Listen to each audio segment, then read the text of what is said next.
will pass on more of their property to the young. After all, that's a priority for the young. And while we're about it, can we hear from the Chancellor and from the Prime Minister less about high-spending lefties like President Roosevelt and more from good Conservatives like Ronald Reagan and Margaret Thatcher, less about subsidies and more about tax cuts and tax simplification? I hesitate to give my right honourable friend a history lesson, but he'll recall that Ronald Reagan was a deep admirer of FDR and quite a heavy spender in his own right. Inheritance tax is paid on only 1 in 25 estates, and therefore it isn't quite as large an issue in terms of the number of people affected by it as my honourable friend would suggest, but we do take these issues very seriously and return to them recurrently at fiscal events. Substantive question to the Chancellor of the Exchequer from Dave Dugan. Chancellor. With permission, Mr. Speaker, I'd like to answer this question together with question number 4. The government has taken unprecedented steps to keep as many people as possible in their existing jobs, support viable businesses to stay afloat and protect the incomes of the most vulnerable. We are now carefully and safely reopening our economy. Let us head up to Angus and drop in on Dave Dugan. Dave Dugan. Mr. Speaker, I've previously raised the issue of the 3 million taxpayers being excluded from government support with the Prime Minister, the First Secretary of State and the Leader of the House, all of whom have repeated details of the government support provided to other groups. So, Mr. Speaker, to be very clear, it's understood that 2.6 million self-employed were supported and 9 million followed. What remains at issue, though, is the 10% of the workforce that have received no meaningful support to help navigate COVID. I therefore ask the Chancellor specifically on the 3 million excluded, will he provide an 11th hour lifeline such as that provided for the arts, or is he planning to cut 3 million excluded workers adrift? Because it's one or the other, and it's now or never. Chancellor of the Exchequer. Mr. Speaker, I've said previously that although we haven't been able to help everyone in exactly the way that they would have liked, I'm confident that the breadth and scale of the interventions we have provided make sure that everyone is able to access some support. We've also strengthened our security net with welfare for universal credit, amongst other things. But I would also say that our self-employment scheme remains one of the most comprehensive and generous anywhere in the world. Let us remain in Scotland and let us head to Margaret Furry. Margaret Furry. Thank you, Mr. Speaker. The economic impact of coronavirus has not been distributed evenly across the UK economy, yet the Scottish Government has extremely limited borrowing powers to stimulate demand and aid recovery in key sectors. A one-size-fits-all approach should no longer be the norm. Will the Chancellor bring forward the review of the fiscal framework, lift the caps on borrowing and give the Scottish Government the tools that it needs to invest in Scotland's future? Mr. Speaker, my right honourable friend, the Chief Secretary, is in constant dialogue with his counterpart, the Finance Minister in Scotland on these issues, but I would say I think the people of Scotland are able to benefit from the strong measures we've put in place for the entire United Kingdom, whether it be our loan schemes or indeed our furlough scheme. Everyone in every part of this country is able to benefit. Chair of the Select Committee, Bill Stride. Thank you, Mr. Speaker. Mr. Speaker, on HMRC's website has recently appeared guidance that suggests that those who take COVID-19 tests as provided by their employer will have to treat the cost of those tests as a taxable benefit in kind, something which is very unfortunate, in particular in respect of those frontline workers who may be involved. Could the Chancellor look into this matter, please, as a matter of urgency? My right honourable friend, I'm delighted to him for raising this issue with me, and of course we'll look into it very quickly. We now come to the SNP spokesperson, Alison Thewlis, with the first of 2 questions. Thank you, Mr. Speaker. To follow up on the question by my honourable friend from Angus, the Excluded UK all-party group launched this morning with over 150 members of this House signing up as members, chaired by the honourable member for Caithness, Sutherland and Easter Ross. So can the Chancellor tell me why he has decided that 3 million people are not worthy of support, and why will he not put something in place to protect their incomes? Hear, hear. Mr. Speaker, everyone in this country has benefited one way or another from what we have been able to do. Although people haven't been able to be helped in exactly the way they would have liked, we have been able to put in place measures unprecedented in scale and speed, and that meant we did have to make some difficult decisions in order to implement those policies. But I do believe, because of the measures that we've taken to strengthen our safety net, for example, everyone, no matter where they are, has access to more support than they did before this crisis began. Thank you, Mr Speaker. If you listen to the evidence from groups like Excluded UK, he would know that that is just simply not the case. To turn to some of the rhetoric of the past few days, the government seems to be trying to imitate the rhetoric of President Duterte of the Philippines and President Roosevelt on the New Deal, but they meet neither of the scale of those gentlemen's ambitions. Would he agree with the SNP that we need a stimulus package of at least £80 billion, including a 2% cut to employers' national insurance contributions and reducing VAT for the hospitality sector, as demanded by the Scottish Government? And if he does not believe that these steps should be taken, will he allow the Scottish Government to have the full suite of financial powers that it requires to meet this challenge? Mr Speaker, the Honourable Lady talks about scale of ambition. I'm proud of what this government has put in place and the speed in which it has done so. 9 million people's jobs have been protected through our furlough scheme. 2.7 million self-employed have had their income supported. Millions of companies have received access to loans, grants, tax deferrals. And in sum, this represents £130 billion of support, one of the most comprehensive and generous support packages available of any country anywhere in the world. Shadow Minister Bridget Phillipson. Thank you, Mr Speaker. The Chancellor knows that different sectors of our economy face very different challenges in the months ahead. So will he listen to the businesses right across our country that have called again and again for the job retention scheme to have the flexibility to meet those different challenges? Mr Speaker, on the job retention scheme, our policy is clear. We have extended the scheme all the way through to the autumn, at which point it winds down gradually and in a way that asks for very modest contributions from employers. But I do recognise that different sectors have faced different circumstances during this crisis, in particular those in the hospitality, leisure and retail sector, which is why we cut business rates for the entire year for those sectors and indeed provided cash grants of £10,000 or £25,000 to almost a million businesses up and down the country. Vickers. Number 9, Mr Speaker. Minister Thank you, Mr Speaker.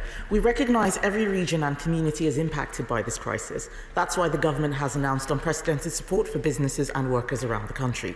This includes £95 million to fund shovel-ready projects across the East Midlands to help provide a boost to the local economy and create jobs, building on over £120 million of local growth funding for Greater Lincolnshire for local projects such as the Lincolnshire Lakes Housing Scheme. Martin Vickers. I thank the Minister for that, and the Treasury are certainly doing considerable support for our area, such as the Greater Grimsby Town deal. We're hoping, of course, for favourable designation for Freeport status, but the most pressing case at the moment is support for the Able Marine Energy Park in northern Lincolnshire. Modest support from the Treasury could help to create 2,000 jobs. Would the Minister or indeed the Chancellor agree to meet with myself, my colleagues from Grimsby, Brigham, Goole and Scunthorpe to deal with the My honourable friend is rightly championing the strengths of his local area as we move to restart the economy and make progress to achieve net zero carbon emissions by 2050. Our renewable energy ambitions will continue to create opportunities at manufacturing centres such as the Able Marine Energy Park proposal, but I would encourage him to engage firstly with my colleagues from BEIS as the lead department on energy and industrial strategy. Question number 10, Mr Speaker. Morning, Mr Speaker. Upgrading local transport links is a key part of this government's commitment to levelling up across the country. That's why we announced at the budget £500 million for the Potholes Fund. £4.2 billion has been announced for discussion with the 8 devolved mayors, and a further £2 billion for boosting cycling and walking across this Parliament. Scott Benton. Thank you, Mr Speaker. Reinstating a passing loop onto the South Fylde rail line will help to double the number of trains travelling into Blackpool South every single day, bringing additional tourists into Blackpool and helping to create new jobs, investments and opportunities. Does my right honourable friend agree with me that delivering these local transport infrastructure projects is vital in terms of furthering economic growth, assisting our recovery from COVID-19 and delivering much needed investment into Blackpool, a part of the world I know he's very familiar with? Thank you. Well, it is a key part of this government's commitment to improving transport links like that. I know he has submitted a proposal which the Department for Transport are considering. Having been able to hear the trains on that line from my kitchen growing up, it is one I take a particular interest in, and I know it's a very strong scheme. We've now got a substantive question from Graham Morris. Minister Bartley. House building is an important catalyst for the wider economy, and we have put in place an unprecedented package of support in this sector. Last week, the Prime Minister announced measures to stimulate house building, including a £450 million boost to the short-term house building fund. Let us drop into Easington with Graham Morris. Graham Morris. Mr. Speaker, and I thank the Minister for his answer. Horden, Easington and Blackhall in my constituency need investment for housing regeneration.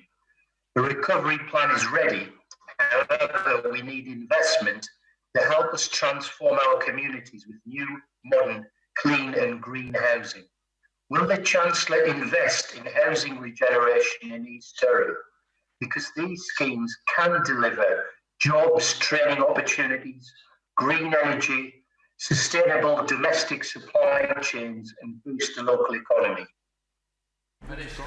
Well, this is an area, Mr. Speaker, where I agree with the honourable gentleman. That's why, in addition to the fund I mentioned a moment ago, the Prime Minister also confirmed the £12.2 billion of funding for affordable homes and also the £400 million brownfield land fund to get schemes working immediately with mayors for exactly the reason he sets out.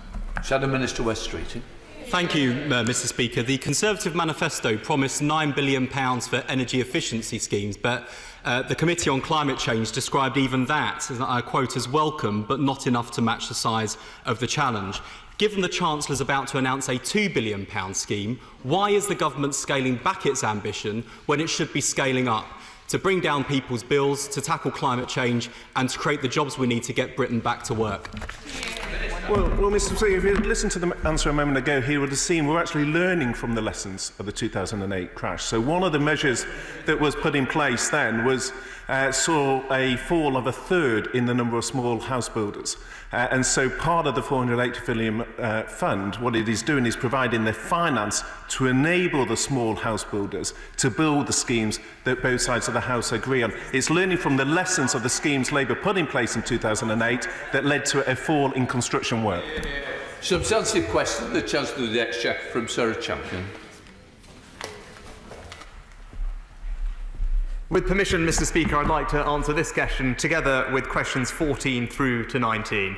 Through the Coronavirus Job Retention Scheme and the Self-Employment Income Support Scheme, the government has protected 9.4 million jobs and supported the incomes of 2.7 million self-employed. I remain committed to helping the unemployed return to work and supporting those most vulnerable to job loss. We will continue to monitor economic conditions to ensure our labour market policy response is both appropriate and effective. We're going to call into South Yorkshire and visit Sarah Champion. Sarah Champion. Thank you, Mr. Speaker. In his announcement of the Self-Employment Income Support Scheme, the Chancellor told self-employed people that they have not been forgotten and no one will be left behind. But the Treasury Committee has found that more than 1 million people have been unable to benefit from either that scheme or the Job Retention Scheme, and that's certainly what I'm finding in Rotherham. So will the Chancellor commit to acting to ensure, true to his word, that no one is left to face this crisis alone? Mr. Speaker, with regard to the self-employment scheme, 95% of those who are majority self-employed are able to benefit from that scheme. Also, in terms of the scheme design and the duration with which it lasts, the breadth of its coverage and the generosity of its support, it remains the most generous and comprehensive self-employment support scheme in the world. Anna McMahon. Thank you, Mr. Speaker. We're facing the worst economic recession in history and a climate crisis. Despite the warm words yesterday, the Green Finance announcement doesn't go far enough. Germany are investing between 40 and 50 billion, France 13.5 billion, and South Korea 11.5 billion. 3 billion just does not cut it. Yep. Given 500,000 16 to 24-year-olds are currently unemployed, will the Chancellor commit to properly financing a green jobs guarantee to give our young people a future? Chancellor. Mr. Speaker, the Honourable Lady mentioned plans from other countries. It's worth bearing in mind that those plans relate to spending commitments over many years and are actually better compared to what we outlined at budget, where we outlined a £600 billion investment programme over the remainder of this Parliament, including many initiatives, for example, carbon capture and storage, the Nature for Climate Fund, improvements in air quality. So we wholeheartedly on this side of the House believe in a green revolution, and we will provide the capital to make that happen. The Anderson. Thank you, Mr. Speaker. I just want to pay tribute to all the small business owners in Ashfield and Eastwood who have worked really hard to get ready for the reopening of their businesses last weekend in a COVID-secure manner. Places like the world-famous Diamond Club, the Dog and Parrot, the Bus Stop Cafe, St Joseph's Social Club and the outstanding Teversall Camping and Caravanning Club. And whilst I'm grateful to the Chancellor for all the financial support he has provided, does he agree that the only way to protect jobs and businesses in the long term is by safely reopening the economy? Chancellor. My honourable friend is absolutely right. No support schemes can substitute for safely reopening our economy. I enjoyed seeing his Facebook page of his tour of Sutton and Eastwood and Huthwaite, and indeed all the establishments he mentioned, including a candle shop, I believe. I pay tribute to all his local businesses for following the guidance, implementing safe measures so that they can welcome their local communities back with open arms. Thank you, Mr. Speaker. The government's intervention with financial support for the arts is welcome, but freelance creative workers have received little or no support from either the furlough scheme or the self-employed scheme for over 100 days. So what specifically will the Chancellor do to correct this in the rescue package announced for creative industries? Well, Mr. Speaker, those in the creative arts, like others, can benefit from the self-employment scheme and other interventions we've put in place. But I think it's important to note what happened yesterday. A £1.5 billion support package for our cultural institutions up and down the country, from our crown jewels, our globally recognised assets, to our local community theatres. All of them will be able to benefit from the support we've put in place and preserve what is so special about our cultural heritage in this country. Aaron Bell. Thank you, Mr. Speaker. I thank the Chancellor for his answer and for all he's done so far, and I look forward to his statement tomorrow as well. He mentioned unemployment. We are aware that it's rising, so one of the most important things we can do is to get people back into work as quickly as possible. And in Newcastle-under-Lyme, we are benefiting from the Stoke-on-Trent and staff's LEP's redundancy and recruitment triage service. Would he welcome that? There are areas where employment is growing, and if we can get people who have been made redundant into those jobs as quickly as possible, we'll minimise the devastating effects of this coronavirus. My honourable friend is absolutely right. The importance of job matching is critical. The evidence shows us that it works. And I know from my time as local government minister, the innovative approach that Councillor Atkins and his team on the County Council and the LEP have taken to various economic initiatives, and I pay tribute to them in putting this in place with such speed. Angela Riddle. Thank you, Mr. Speaker. The aerospace sector has already said that 9,000 jobs will go in the UK. The North West is going to be specifically badly affected if the government just sits back and allows this export-strong, high-skill, high-wage sector to be decimated. Germany have put a big package in place. America have put a big package in place. France have put a big package in place. So what is the Chancellor going to put in place to protect and guarantee the future of the aerospace sector long-term? Chancellor.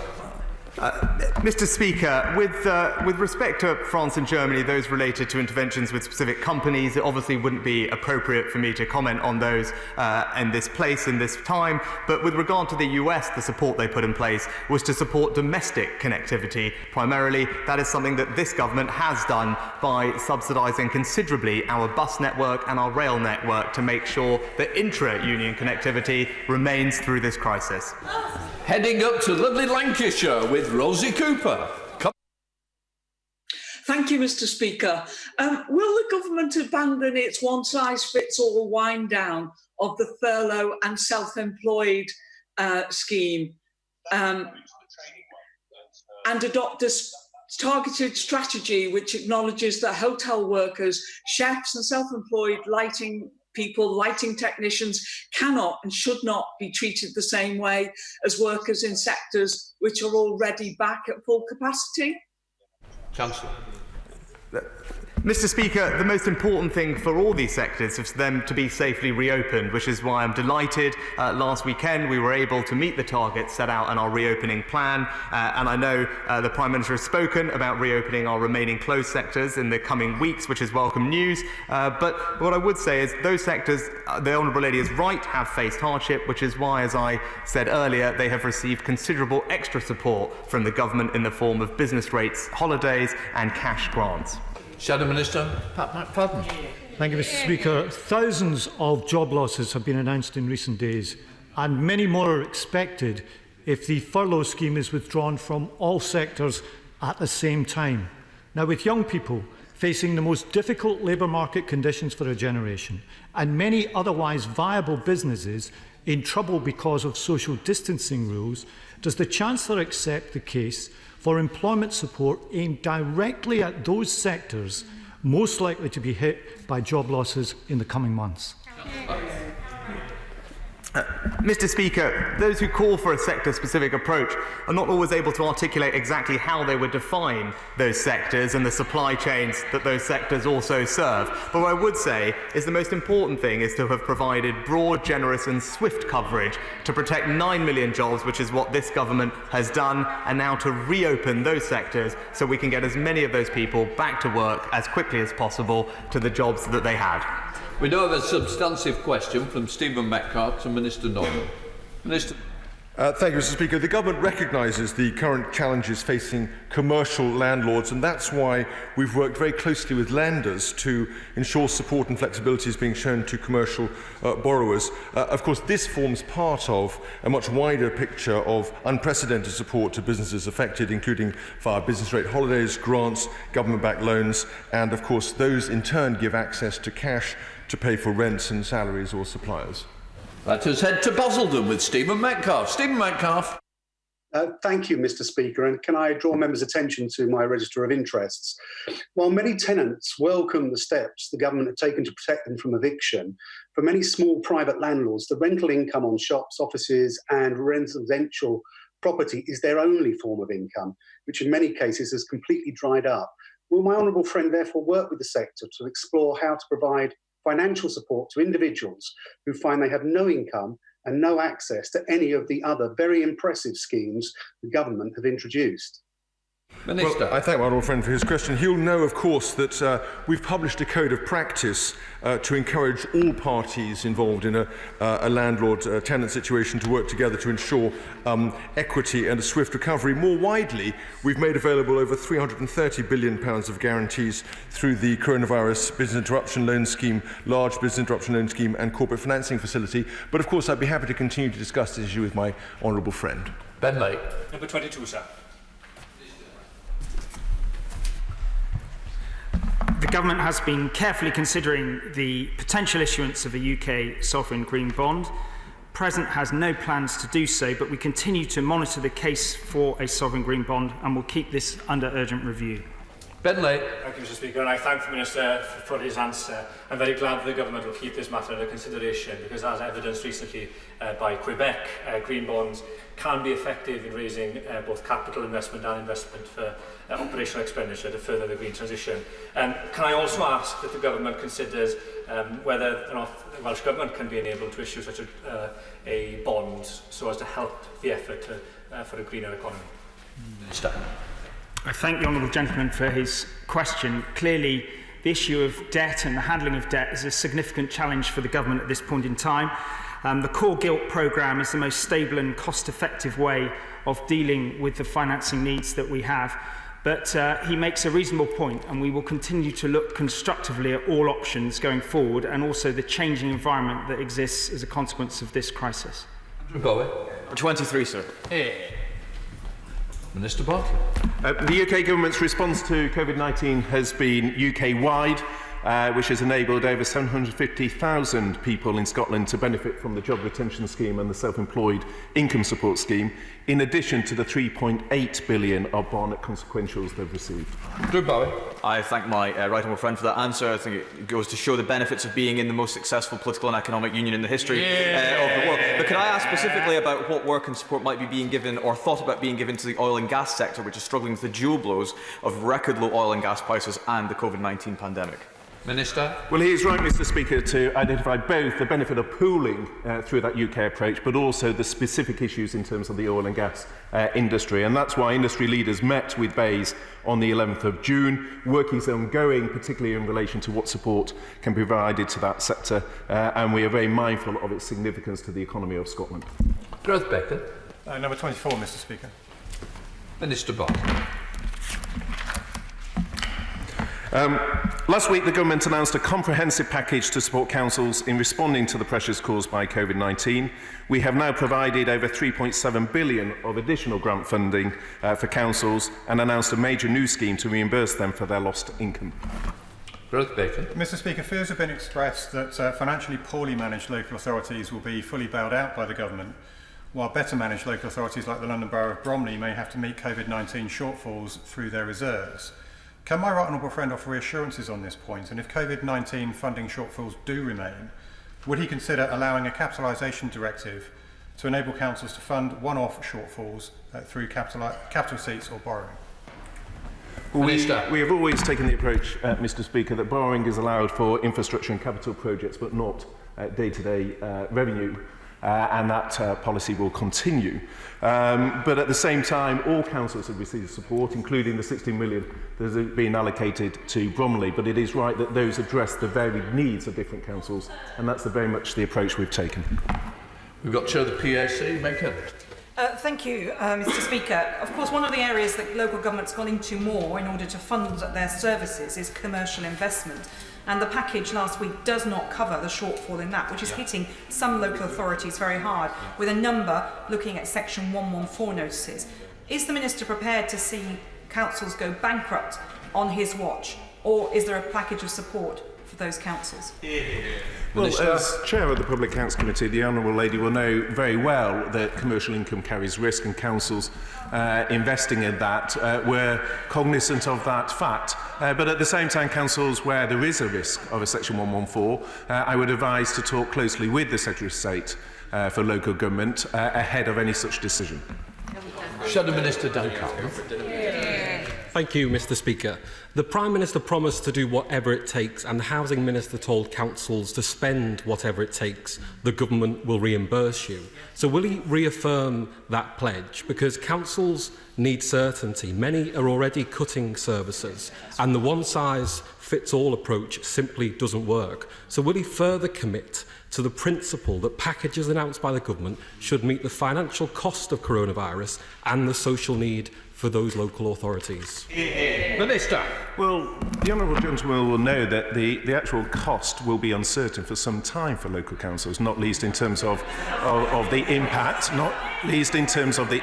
that happens from lost tax income. But that is why, in terms of the short-term pressure, we have addressed both through the grant of £3.7 billion, but also additional funding that has been allocated, including the £600 million for infection control that was allocated recently. We now come to the substantive question from Clive Lewis to Minister Baden.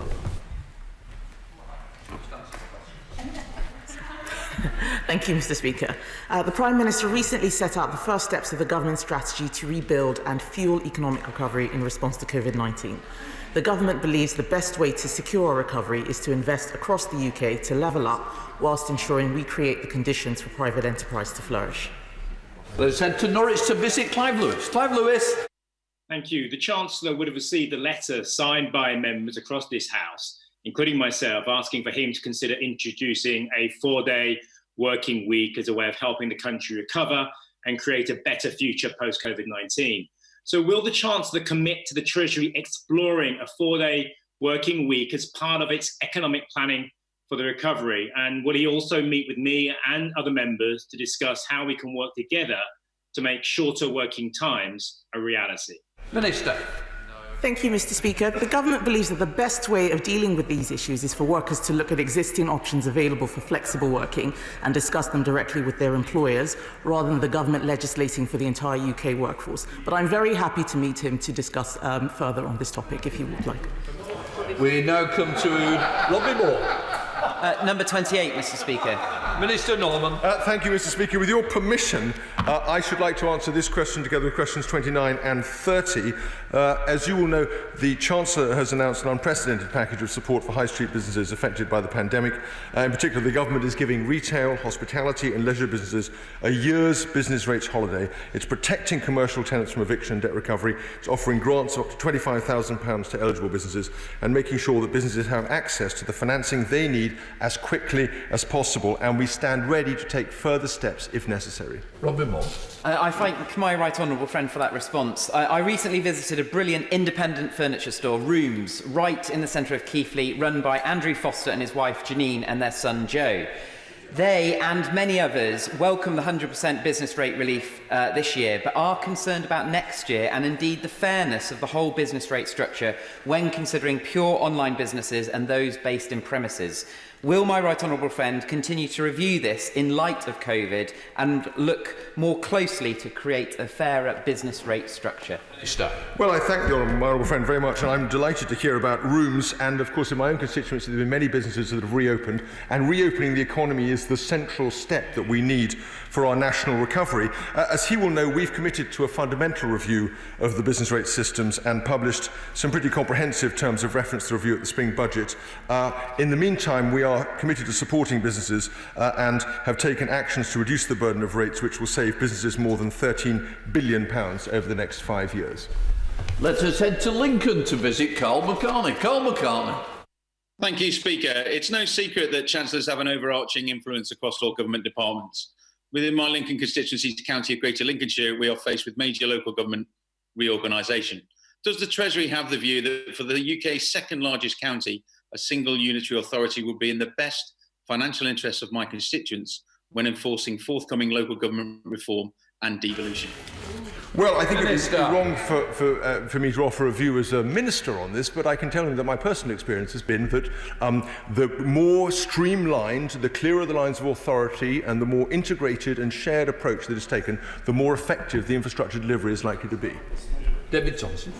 Thank you, Mr. Speaker. I've been visiting high street businesses in Wantage, Didcot, Farringdon and elsewhere. They're hugely grateful for the furlough scheme, the grant scheme, the business rates holiday, but what they most want now is footfall. Does my right honourable friend agree that that should be the priority, and can he confirm he's considering all measures to increase footfall on the high street? I can absolutely confirm that. The reason we've backed high street firms so strongly all the way through is precisely because we recognise the central importance of these sectors to getting Britain's high streets back firing on all cylinders. He'll know we've also introduced a business and planning bill to help businesses in England get back on their feet, and we've accelerated nearly £100 million of investment in town centres and high streets through the Towns Fund this year to the same end. We've now got a substantive question from Sir Owen to Minister Bartley. Treasury ministers meet with the Secretary of State for Transport and the Home Secretary on a regular basis to discuss a variety of important issues, including the aviation industry. Let's head up the M1 to Luton with Sir Owen. Thank you, Mr. Speaker. I have asked ministers multiple times why it is that we have not yet seen a specific package of support for the aviation industry, and have got general answers about general measures, which clearly aren't working, as we see EasyJet has already started consulting on 4,500 job losses. Thousands of jobs in Luton and our council are reliant on income from Luton Airport. If the governments of France and Germany are protecting their aviation workers, why isn't this government? Minister. Well, we are continuing to work closely with the sector and are willing to consider the situation of individual firms, providing that all other government schemes have been explored and all commercial options exhausted, including raising capital from existing investors. Joe Gideon. Question 32, Mr. Speaker. Minister. Mr. Speaker, alongside unprecedented support for individuals and businesses in light of the COVID-19 outbreak, the government has announced a £750 million support package for charities. £360 million of this will be allocated directly to charities providing essential services and £200 million to local charities through the National Lottery Community Fund. Joe Gideon. I thank the Minister for that answer and for the support that has enabled charities to develop new ways of working during lockdown.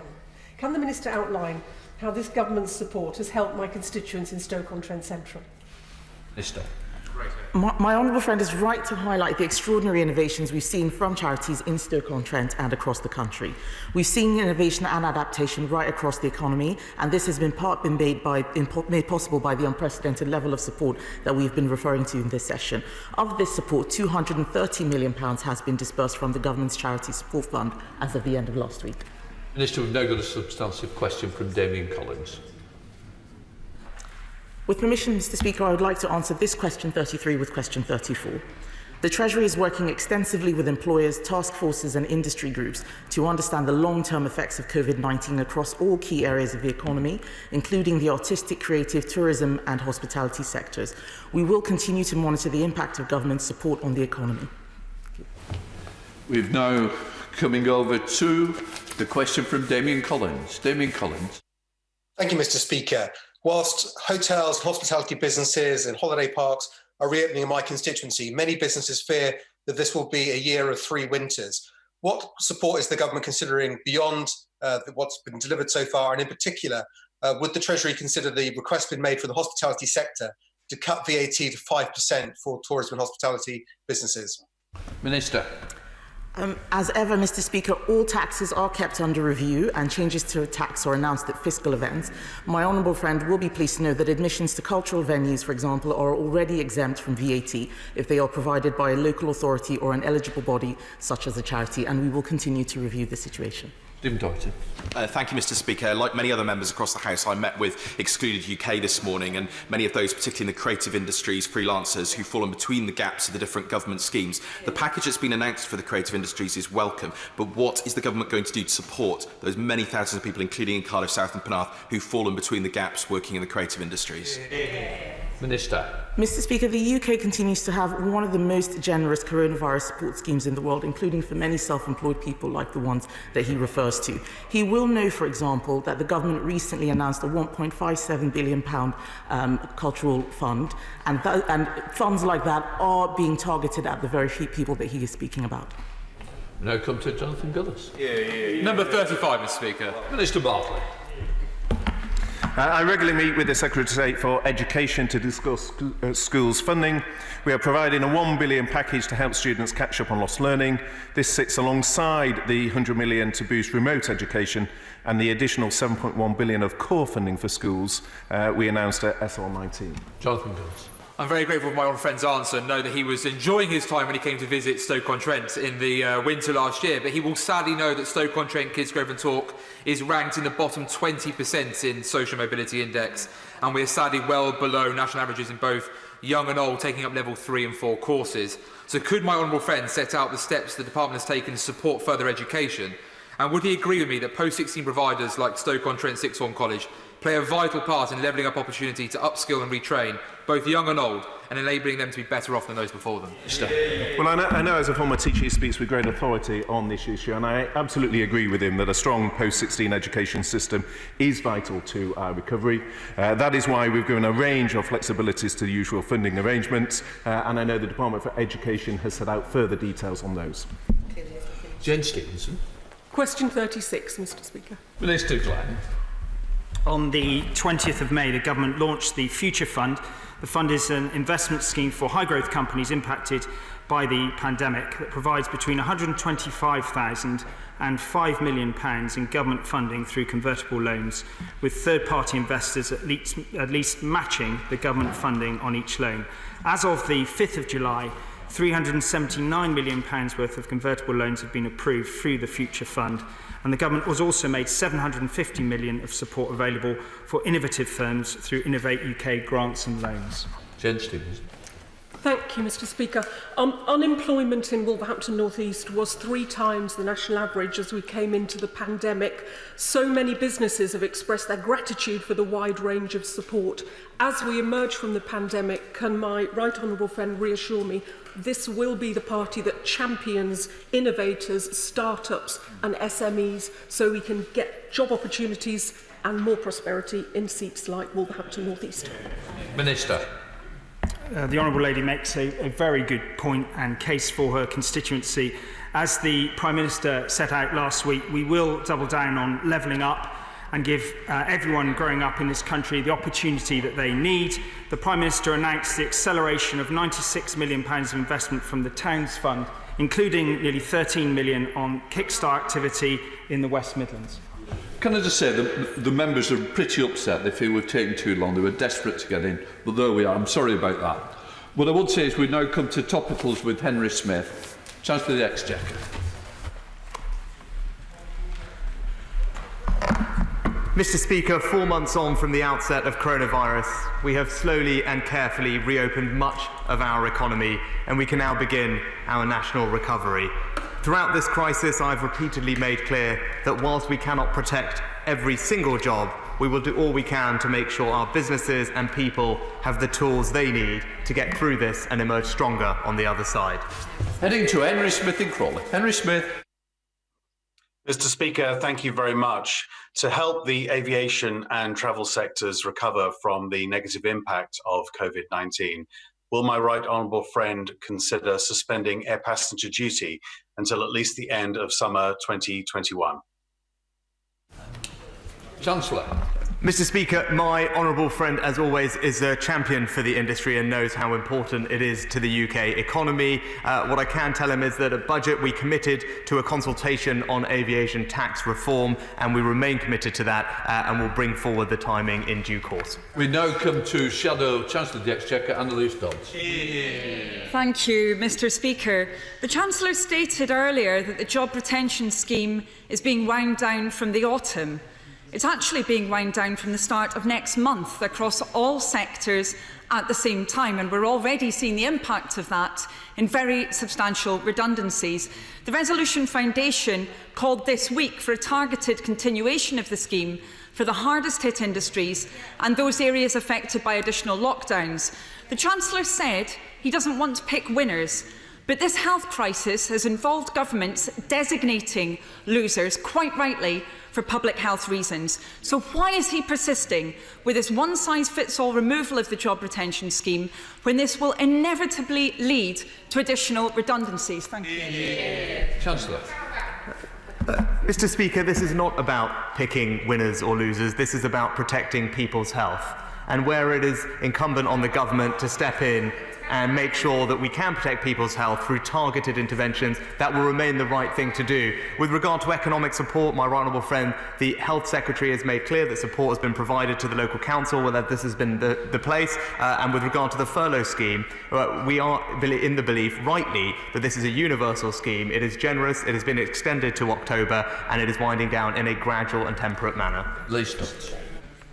Thank you, Mr. Speaker. I have to say it's disappointing to hear that the Chancellor is not budging from this position. As mentioned, it's already leading to additional waves of redundancies, avoidable redundancies in many cases. Now, Labour has repeatedly called on government to match the ambitions of Labour's previous Future Jobs Fund in developing support for unemployed young people. So can I ask the Chancellor why put together the Traineeship Fund and Green Jobs Challenge Fund, just announced, amount to less than a quarter of the size of the Future Jobs Fund? That hardly reflects a focus on jobs, jobs, jobs.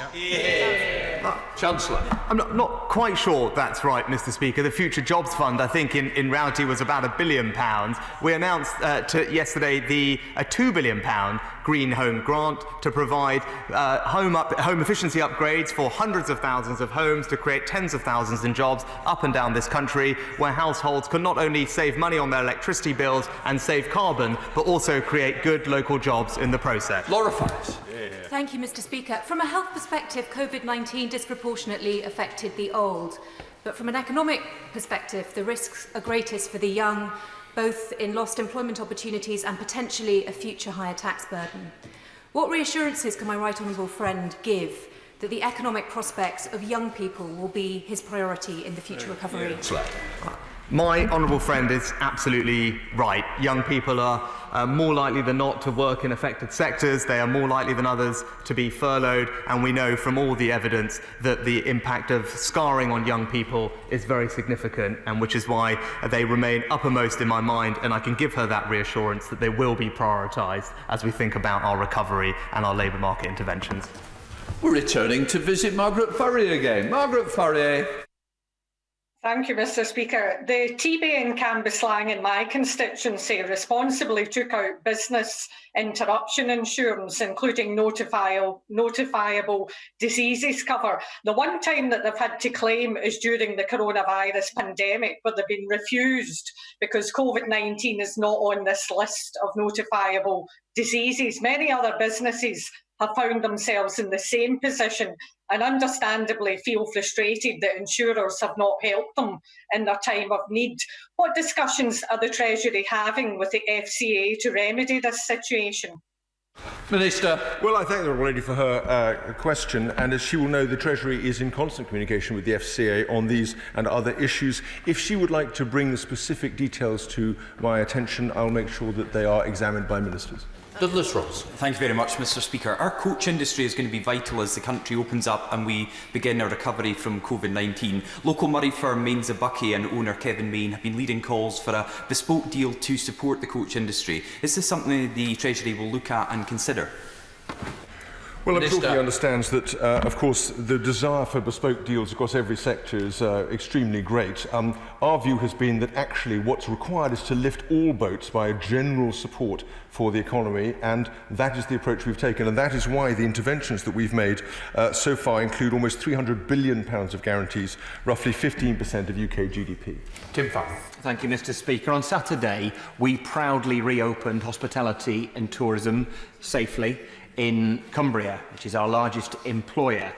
But 69% of hospitality industry businesses will not be able to fully reopen. And having lost most of the season, the industry will see hundreds of successful businesses fail and tens of thousands of jobs lost unless the Chancellor agrees to a package of grant and wage support in the budget statement tomorrow. Will he do that? Minister. Well, as he'll be aware, there's an enormous amount of support already in the system. I'm delighted that shops and other organisations are opening up in his constituency. We look to see more of that over time as this support feeds through into the system. Heading to Hurlow with Robert Halfon. Robert Halfon.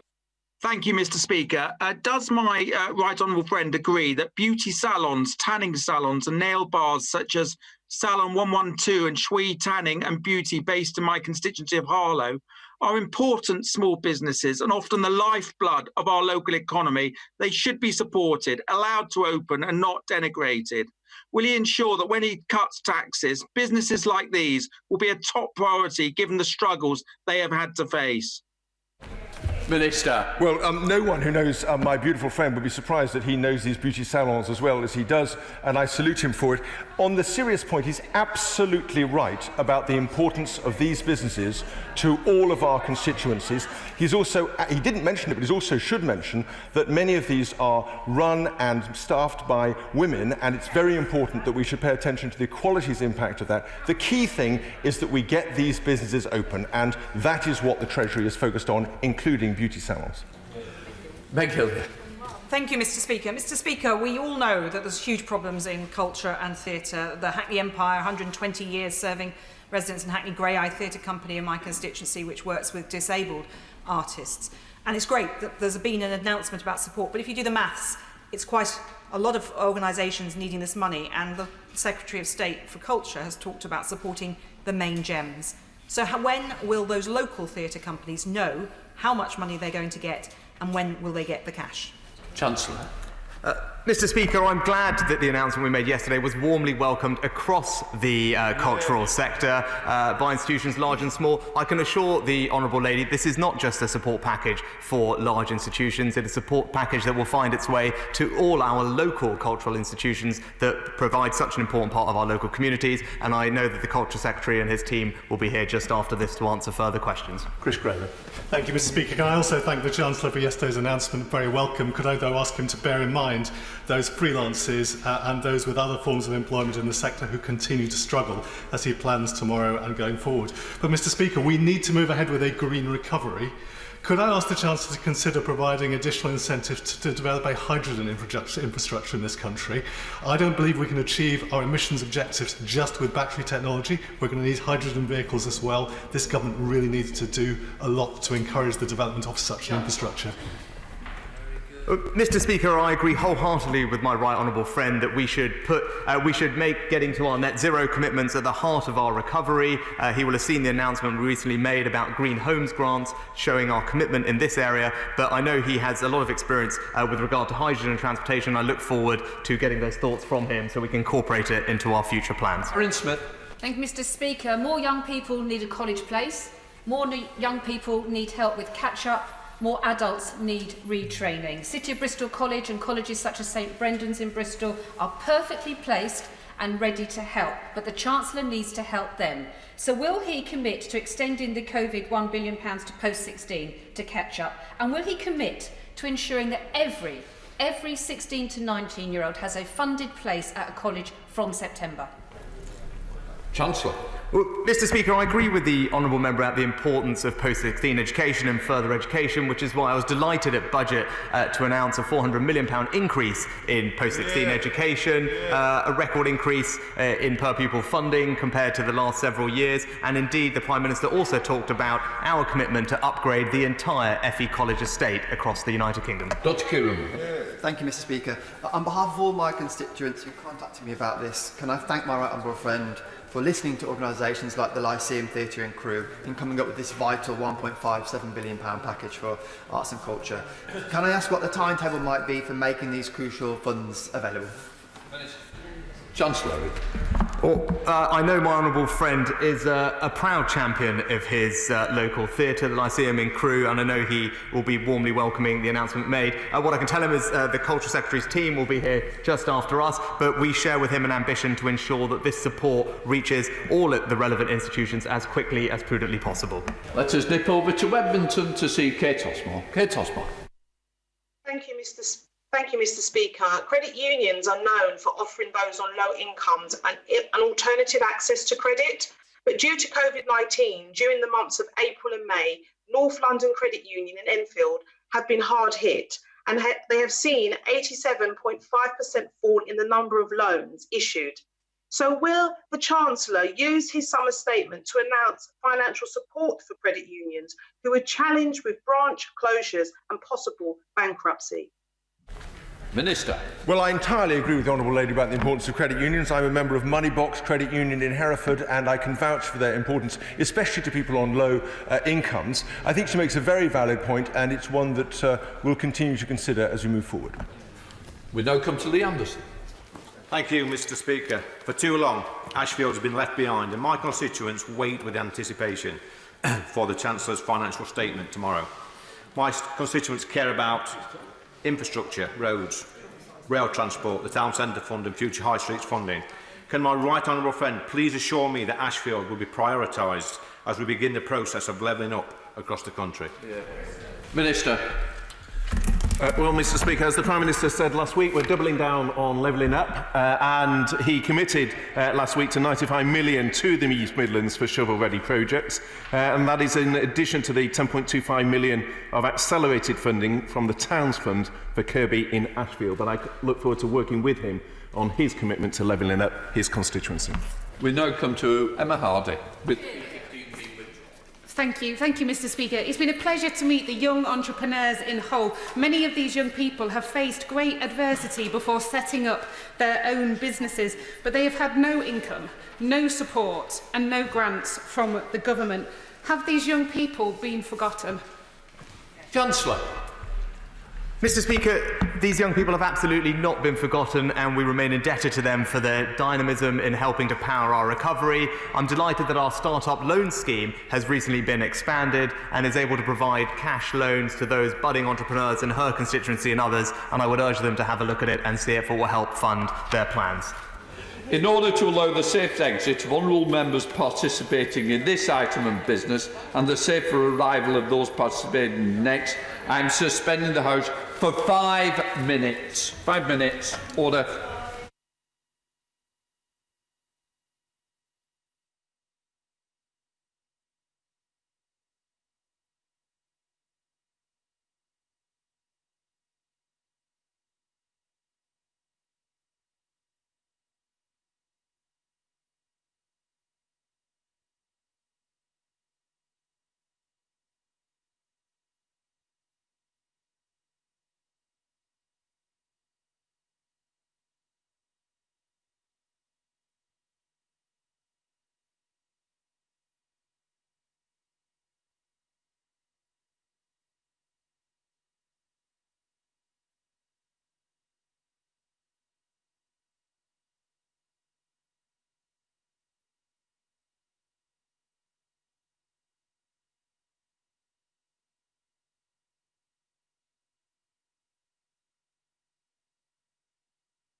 Order. I have a short statement to make about the conduct of divisions. I believe that all members are now familiar with the process and the Chair will not give reminders of it before each division. The doors will generally be locked 12 minutes after the start of the division, although the Chair retains the discretion to extend that period if need be. Right, I now call Jonathan Ashworth to ask his urgent question. Ask the Secretary of State for Health to update the House on its response to the coronavirus pandemic. Secretary of State. Thank you very much, Mr. Speaker. We are bringing coronavirus under control. Yesterday's figures showed 352 new cases, the lowest since lockdown began, and that's down from over 5,000 a day at the peak.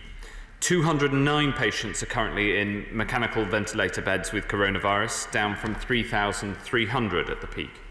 The latest number of deaths recorded in all settings in the UK was 16. New figures this morning show that for the last 2 weeks, the number of people who've died from all causes has been lower than the normal average for this time of year. And because we're bringing the virus under control, we've been able to restore some of the things that make life worth living. This weekend, restaurants, pubs and hairdressers were buzzing with activity for the first time in months. And yesterday we were able to ease restrictions for the 2.2 million people who've been shielding across England, so they can now spend more time outdoors in a group of up to 6, whilst maintaining, of course, social distancing, Mr. Speaker. Our plan has always been to lift the national lockdown while taking ever more targeted action to suppress the virus. We're seeing a similar approach in other countries like Germany, Spain and Australia, where overnight they locked down Melbourne. We took last week difficult but vital decisions about Leicester.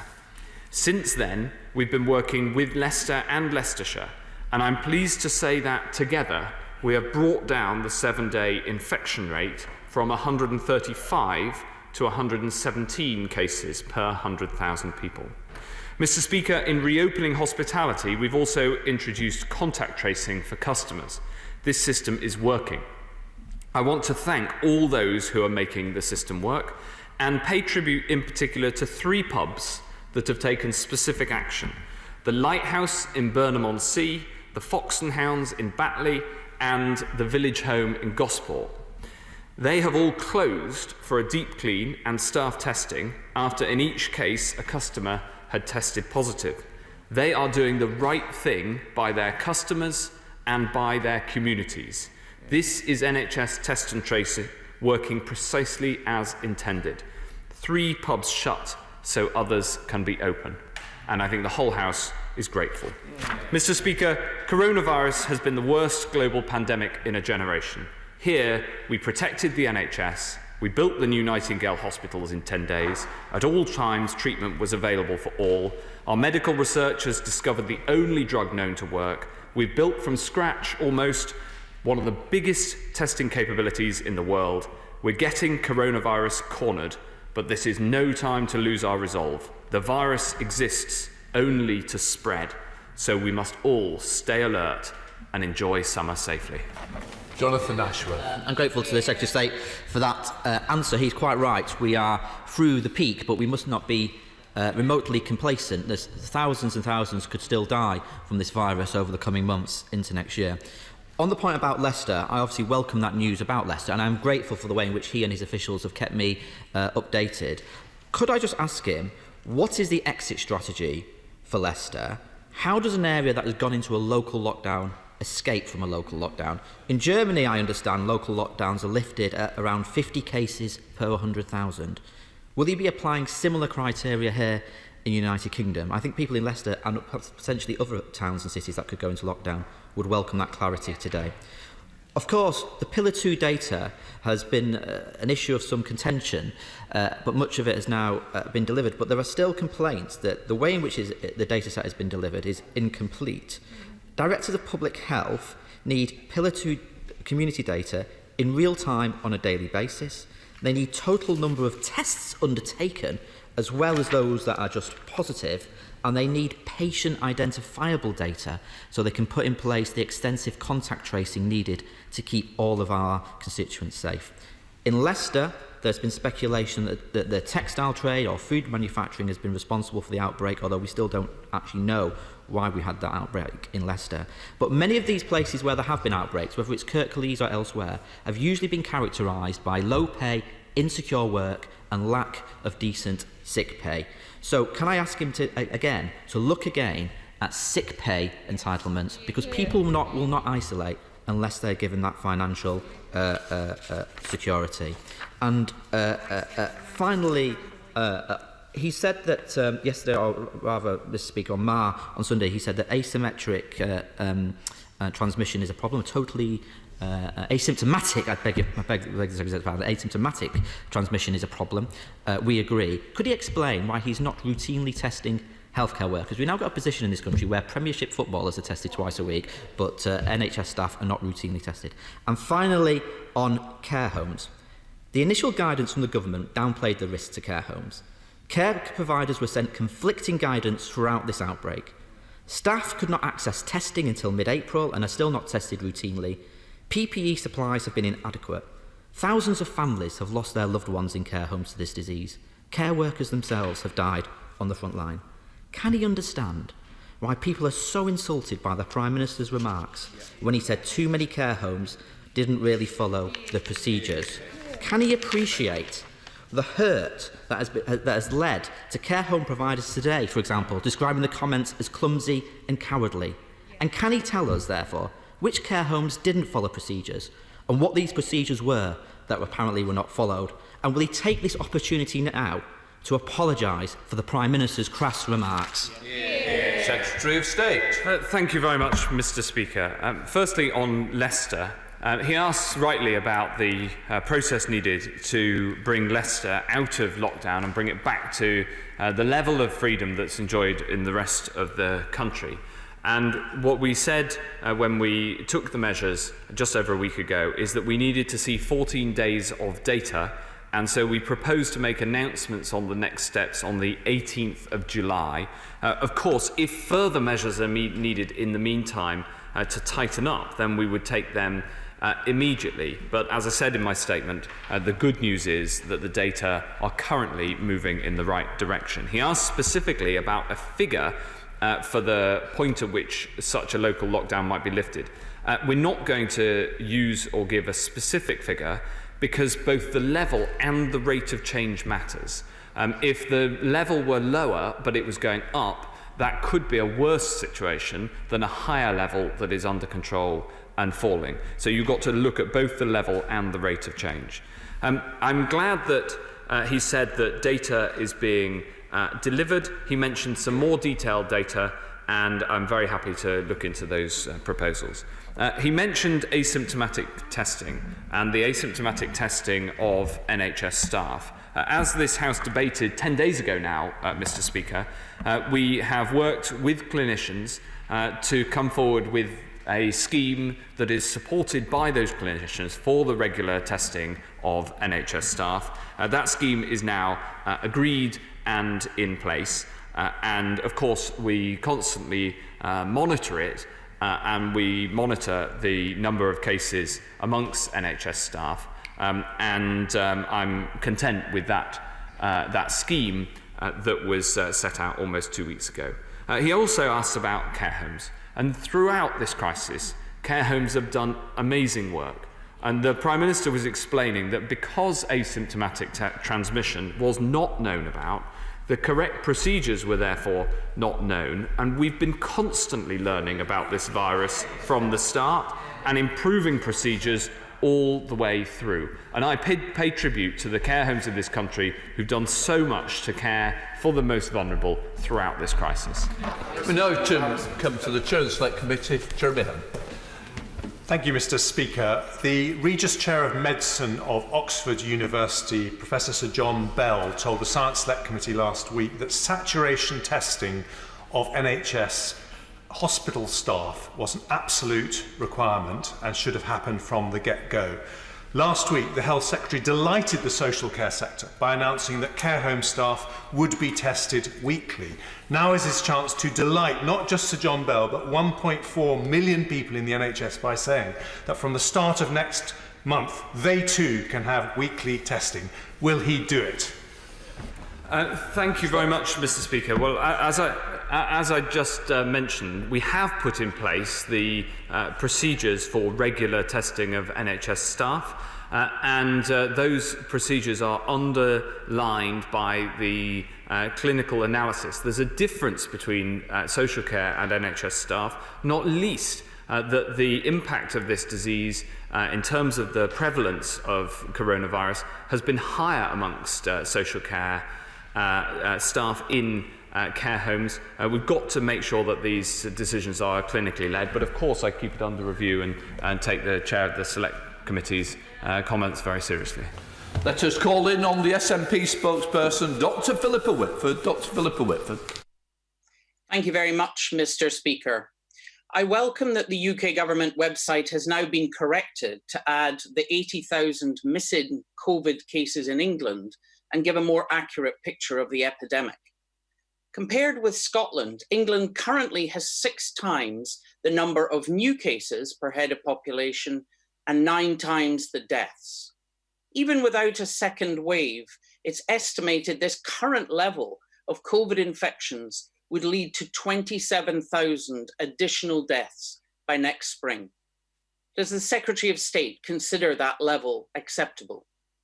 Scotland, Northern Ireland and the Republic are following COVID elimination strategies to drive down circulating virus and reduce the risk of repeated lockdowns.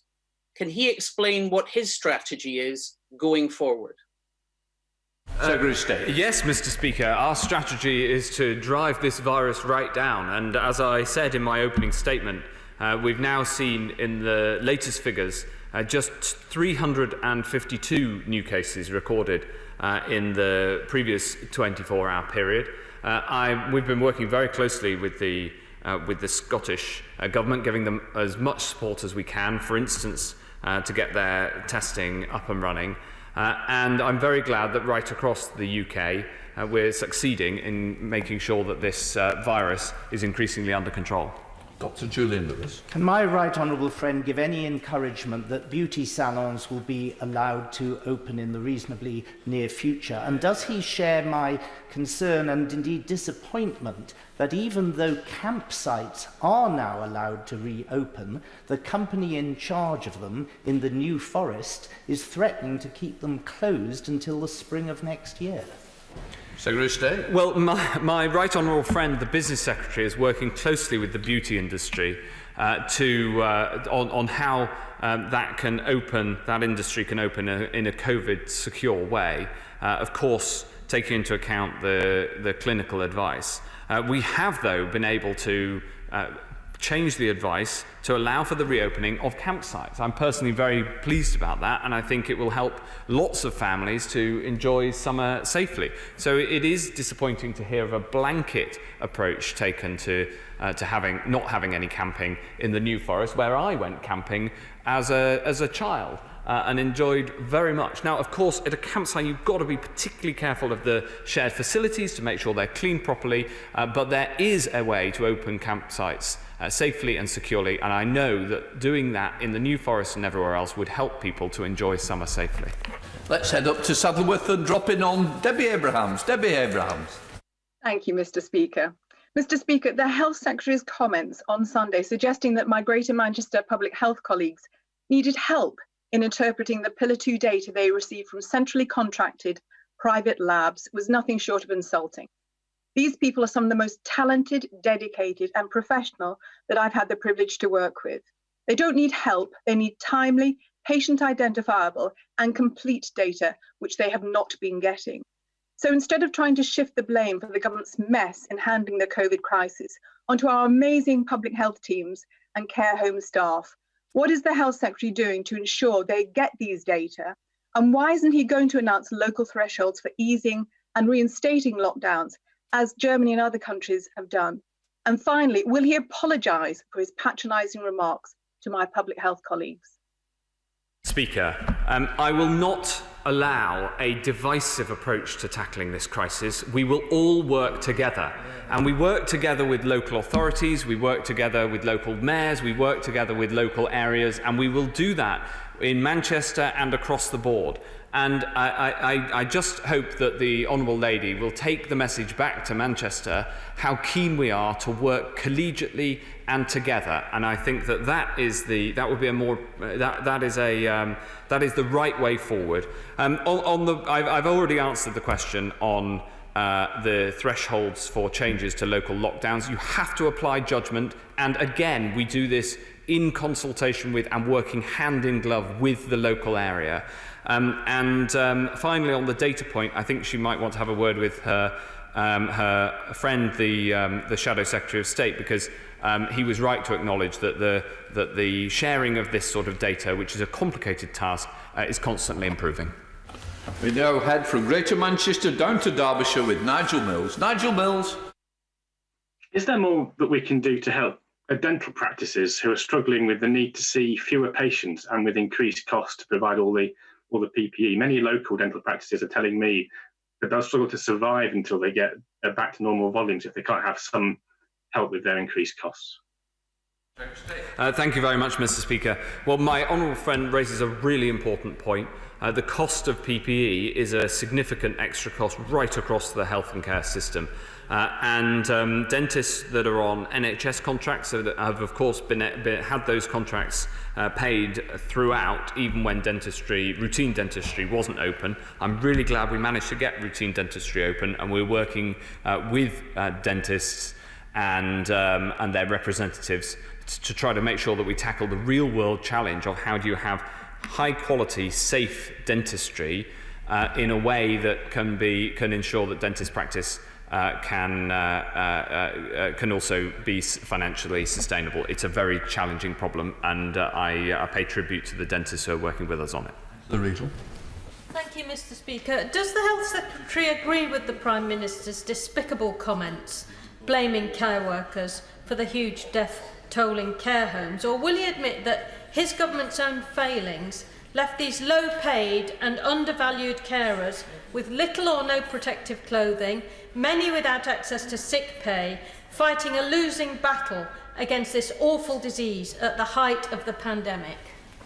Mr. Speaker, I've been clear that throughout we've been learning about this virus and learning how best to deal with it. And my admiration for those who work in social care is second to none. And one of the good things about this crisis is that it's shown to the whole country how much we value not just those who work in the NHS, but those who work right across social care, caring for the most vulnerable. Sarah. Mr. Speaker, cancer takes the lives of loved ones far too early, including that of my father. The pandemic has made it very difficult for people to access necessary treatment. Can my right honourable friend reassure me that everything will be done that can be done to make sure those that need treatment get it soon? Yes, Mr. Speaker. This is an incredibly important point. And when people talk about the lives that have sadly been lost to coronavirus and the impact and how many might be in the future, you've also got to take into account the health impact of non-coronavirus diseases like cancer, whose treatment is affected by the actions we've had to take. So my heart goes out to all those who have not been able to get cancer treatment because it wouldn't have been appropriate to do that clinically when there was a virus about. We're putting an enormous amount of effort in now to getting cancer treatment services up and running. Perhaps the most important message, though, and the biggest barrier to more early diagnosis is that people must come forward if they suspect that they may have a cancerous lump. If you find a lump, then please call your GP, and if you're asked to go to hospital, then do. It will be safe to do so, and it's really important that people help us to help them. We now return to Scotland to visit Drew Hendry. Drew Hendry. Thank you, Mr. Speaker. Clearly, it's vital to have health services fully prepared for the possibility of a second wave of coronavirus whilst reopening normal health services. So with that in mind, a simple question for the Secretary of State. What estimate has he made of the additional funding required for the NHS between now and the end of 2020? Well, we're constantly putting more money into the NHS, and we've put a 30 billion extra in over the crisis thus far. Sir John Rampant. Could the Secretary of State remind us how big an increase in intensive care capacity there has been now for the health service, which is a great achievement? And were the unthinkable to happen and there was another surge in the virus, could we have isolation hospitals that dealt with that so the rest of the hospitals and surgeries can carry on with their other work? Yes, Mr. Speaker. We've doubled the intensive care capacity, and alongside the Nightingales, that's been a remarkable achievement of the NHS. There is now a green and blue, as we call it, areas of hospitals, or whole hospitals, depending on the geography. In a rural area, you couldn't turn a whole hospital to be COVID secure, COVID free, because it serves both COVID and non-COVID patients. And that separation of the NHS into blue and green areas is a very important part of then being able to reduce the impact of infection control procedures, which obviously are having a big impact on the provision of services. Jolly A&E may be able to help you with that, Secretary of State. Steve McKay. Thank you. What's the current level of funding for research projects into the long-term effects of COVID-19 funded from the National Institute for Health Research, in which I think the government claims to put £1 billion? Well, this is a really important point, and the honourable gentleman will have heard at the weekend that the NHS has opened a long-term COVID impact service. That's for the health side. On the research side, we've so far put £8.4 million into a research call, but of course we'd be happy to expand that if we get research projects that are worthwhile. Dr. Liam Fopp. Thank you, Mr. Speaker.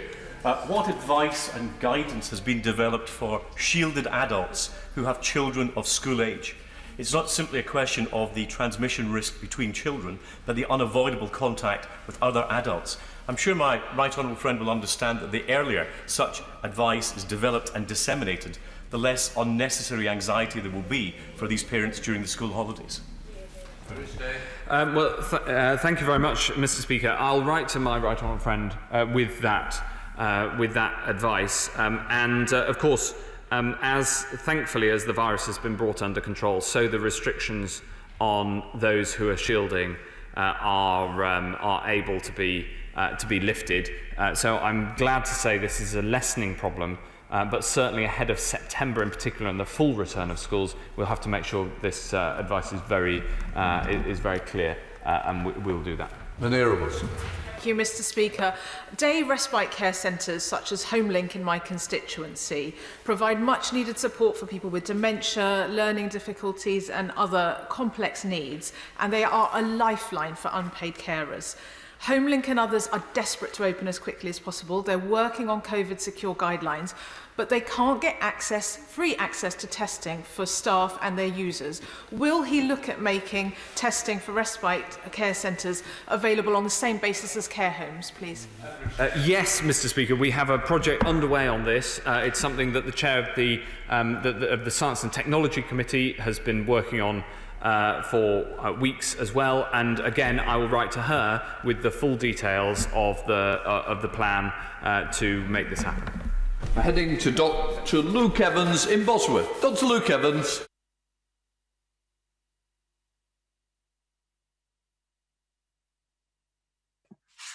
Thank you, Mr. Speaker. Apologies. Can I use this chance to put on record my thanks to the people of Leicester and Leicestershire, and indeed the services themselves, the police, public health, for dealing with the local lockdown that's been implemented. And when it comes to a local lockdown being announced, the people of Hinckley and Bosworth need two pieces of vital information. That is, what are the measures and where is the boundary? When it comes to the measures, the government were quick to put up on their website what those measures are. And when it came to the boundary, the government decided to rightly allow Public Health England and the councils to draw that. So what lessons has the Health Secretary learnt about passing on information quickly, and what lessons has he learned from the Leicester lockdown that can be used in future lockdowns that may well happen in the rest of the country?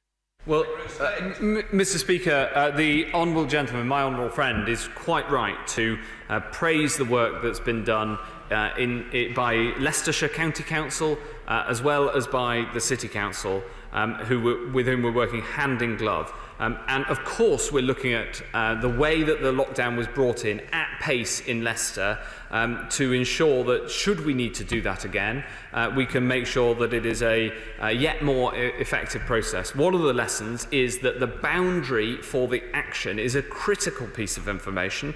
We managed to publish that within around 12 hours overnight, within about 12 hours of the decision being publicised. And I pay tribute to the County Council who led on that decision. Obviously, making sure that you have both the actions and the boundary ready as soon as possible is critical, because naturally local people immediately want to know whether they're in the lockdown area or out. We now head to South Yorkshire with Clive Betts. Clive Betts. Thank you, Mr. Speaker. I don't know whether the Secretary of State saw today the comments by the President of the Royal Society about the benefits of wearing face masks in indoor public settings, but also drawn attention to the fact that the prevalence of wearing face masks is much less in the UK than it is in Spain or Italy. Could I ask him, therefore, to look at two things? One, would he look at some scheme for issuing a pass or a badge to those who have an exemption from wearing a face mask on public transport, so those who aren't exempt can be required to wear them? And secondly, will you look again at the lack of any advice about wearing face masks in supermarkets and other shops? Because surely it's just as easy to catch the virus in a supermarket queue as it is on a bus. Steve? Yes and yes. Right. On that basis, we'll head up to Derbyshire to Heather Wheeler. Heather Wheeler. Thank you very much, Mr. Speaker. I congratulate my honourable friend for answering this urgent question with the usual aplomb, and also congratulate my friend from Derbyshire Dales asking the question about cancer treatment. It's very important up here in Derbyshire. On that basis, can I ask my right honourable friend about news about opening swimming pools? We've got fantastic swimming clubs in South Derbyshire that really want their kids to get back to swimming. And although I'm very grateful for all the pubs that are open, some families prefer to go to bowling alleys. Wonder whether he's got any news on those two social events being able to open as well, please. Well, thank you very much, Mr. Speaker. I would love to get swimming pools open as soon as safely possible. The emphasis, of course, as I know my honourable friend knows, has to be on safely. But alongside gyms, we're working with swimming pools. Of course, there's also some absolutely beautiful open water swimming in Derbyshire, and so I think that. I think the swimming in all its form, in the sea, in open water and in swimming pools, is very good for your health, and we should try to get it all open as soon as we possibly can. But the nature of swimming and of changing rooms is that there are risks, and we've got to make sure those risks are properly taken into account. Let's head to South Wales with Jessica Morden. Jessica Morden. Thank you, Mr. Speaker. Given the Secretary of State's earlier comments, will the government back the campaign by Macmillan Cancer Support and commit to urgently publishing a national cancer recovery plan, ensuring that cancer doesn't become the forgotten sea in this pandemic? And will the Secretary of State meet with them to discuss this? I'd be very happy to meet Macmillan. I know that my honourable friend, the member for Bury St Edmunds, and the Minister responsible for cancer has been working on exactly this subject. But I'd be very happy, of course, to meet Macmillan and other cancer charities, because this is such an important thing to get right. Harvey. Thank you, Mr. Speaker. The Secretary of State will have received my letter as chair of the APPG for vascular and venous disease, highlighting the suffering that vascular patients are facing because of delayed treatment caused by COVID-19. As I've said before, time is tissue. The longer there is a delay in treatment, the more likely it is that these patients have to have an amputation. So what are the government's plans for addressing this backlog? Thank you very much. Look, the Honourable Lady is quite right to raise this issue. She's raised it before, and we've been working on it. In the first instance, the best way to tackle this backlog is to get treatments open as much as possible and to get the number of treatments back up to par, if you like, where they were before the crisis. And then we're going to have to work on any backlog. In some areas there are bigger backlogs than in others. And the NHS did a remarkable job during the crisis. We protected it during the crisis, but the NHS has a huge amount of work to do, and we will support it to do that work because of the consequences that have been inevitable and necessary as part of the response to COVID. Thank you, Mr. Speaker. Last week it was revealed that Rotherham had one of the highest rates of infection in the entire country. What reassurances can my right honourable friend, give the people of Rother Valley that it's safe to go out, it's safe to patronise our businesses, and we're getting control of this virus? Thank you very much, Mr. Speaker. It's true that Rotherham has a higher proportion of positive cases than the country as a whole. Nevertheless, that rate is much lower than it was in Leicester. And we're working with the council to make sure that the necessary action is taken. I think everybody in the Rother Valley should take comfort in the fact that nationally the virus is under control. In rural parts of Yorkshire, the rate is not that much higher than anywhere else, and people should go out and enjoy summer safely. But the emphasis should be both on enjoy and on safely. Charlotte Nichols. Thank you, Mr. Speaker. At the end of March, the Department for Health and Social Care announced that Clipper Logistics would be contracted to provide a portal for community healthcare partners, like local authorities and social care providers, to order PPE for their staff. Can he confirm what the value of the contract awarded to Clipper was, and how many items of PPE it has delivered? Thank you, Mr. Speaker. I don't have those figures to hand, but the delivery of PPE through this portal has been a very important part of the response in some parts of the country, and I'm very glad that thanks to incredible hard work of thousands of people, public sector and private, we have managed to deliver now 2 billion items of PPE, and that the very sharp spike in demand for PPE has now been met with a very sharp increase in supply. Drew Percy. Thank you, Mr. Speaker. Can I thank care home workers in my constituency? I've been called out to patients a number of times in my role in the ambulance service in care homes over this period, and seeing staff in full PPE, lockdown, I'm absolutely full of admiration without the support they normally get from families. So I want to thank them for that. Just very quickly on the issue of nurses. My trust to catch up will require a large number of overseas nurses as well as training new ones. Part 2 of those nurse NMC qualifications have to be completed within 3 months, but some of those test centres are not open yet. So can we look into whether that can be extended, or whether we can get these test centres open and the backlog cleared? Well, yes, Mr. Speaker, the whole House should pay tribute to my honourable friend's work as a first responder during this crisis. He has first-hand experience of the matters of which he speaks. And the particular issue that he's raised is not one that's been previously drawn to my attention, but we are doing everything we can to hire nurses, and we're seeing the results of that. More than 10,000, more than 12,000 more nurses than this time last year in the NHS. Well on our way to the 50,000 more nurses over this Parliament, on which everybody on this side of the House was elected. And I'll look into the particular issues he raises and try to solve the problem. Heading and returning to Scotland to visit Angus Brendan McNeill. Angus Brendan McNeill. Mr. Speaker, last week's Panorama had a public health expert from Germany saying that if we only look for people with symptoms, we do not get the whole iceberg, just the tip of it. Now, in Iceland and the Faroe Islands, which have the highest testing in the world of population, between a third and a fifth and a third of the populations, actually, they have found as far back as March that 80 to 85% of COVID-19 carriers are asymptomatic. So I can ask the Secretary of State, what strategy does he have to find those people who are asymptomatic? Because we either test and search out the whole iceberg, or we keep using the blunt instrument of lockdowns.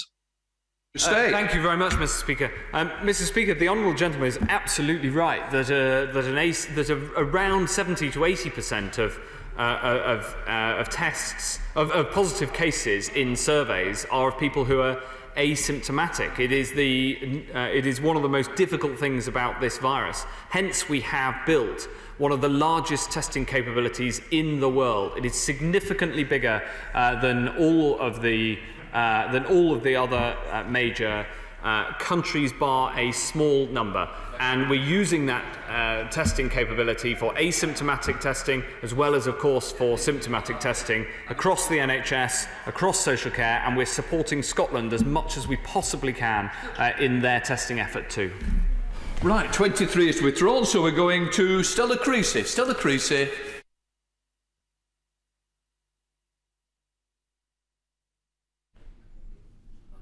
Sorry, thank you, Mr. Speaker. The Secretary of State has set out how important data is to his strategy.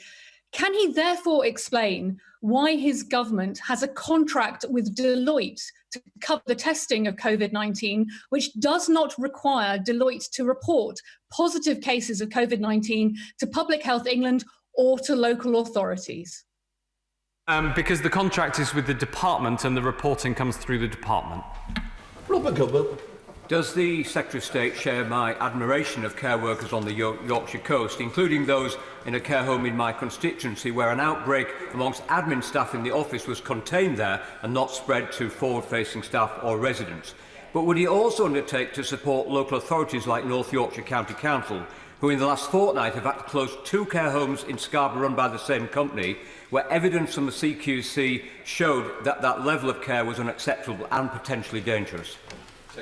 Yes, my right honourable friend raises an incredibly important point. I pay tribute to those care homes, both in Scarborough and across the country, who've done the right thing and are tackling outbreaks when they find them, including some who go to extraordinary lengths to protect their residents, not least because we know that care home residents are amongst some of the most vulnerable to coronavirus. But at the same time, we must ensure that the level of care remains high, and the CQC does have an incredibly important role in this.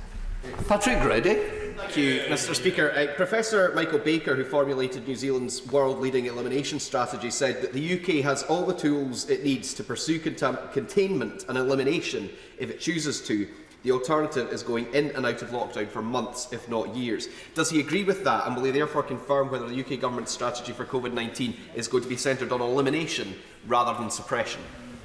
Thank you very much. Well, we are absolutely bringing the case rate right down, and the fact that across the UK as a whole there were only 352 positive cases in the last 24-hour period, which is the lowest since before lockdown, demonstrates that that action is happening, and that's why it's because of this action, Mr. Speaker, that we've been able to allow people to have some more of the freedoms to enjoy things that they enjoy. And I'm glad to say that that strategy has been followed by all 4 governments within the UK. Maybe differences in detail and differences within a few days of a few bits of the timing, but essentially this has been a UK-wide strategy followed both by the Labour Welsh Government and by the SNP Government in Scotland.